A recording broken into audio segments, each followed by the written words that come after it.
Hi friends, இந்த வீடியோவில் 2026 April 1 முதல் எஸ்பிஐ வங்கி புதிய விதி மாற்றம் எஸ்பிஐ நியூ ரூல்ஸ் 2026.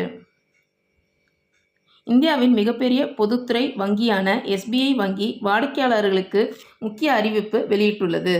வரும் ஏப்ரல் 1 முதல் SBI credit card reward points தொடர்பாக புதிய விதிமுறைகள் அமலுக்கு வர உள்ளன. இதுவரை வாடிக்கையாளர்கள் தங்களிடம் இருக்கும் ரிவார்ட் பாயிண்ட்ஸுகளை முழுமையாக ஸ்டேட்மெண்ட் கிரெடிட் ஆக, அதாவது பணமாக மாற்றிக்கொள்ள முடிந்தது. ஆனால் இனி அந்த நடைமுறையில் கட்டுப்பாடுகள் விதிக்கப்பட்டுள்ளன.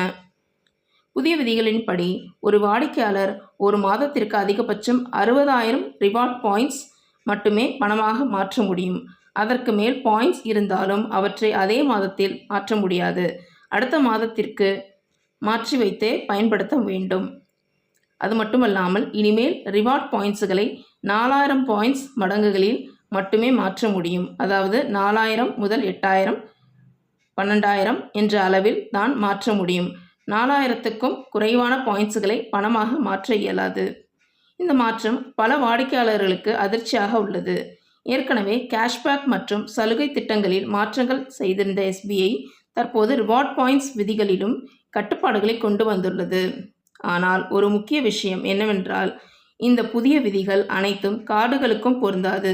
சில பிரீமியம் கார்டுகளுக்கு விலக்கு அளிக்கப்பட்டுள்ளது. உதாரணமாக Air India SBI signature card, PhonePe SBI card purple, PhonePe SBI card select bank போன்ற கார்டுகள் இந்த கட்டுப்பாடுகளில் இருந்து விலக்கப்பட்டுள்ளன.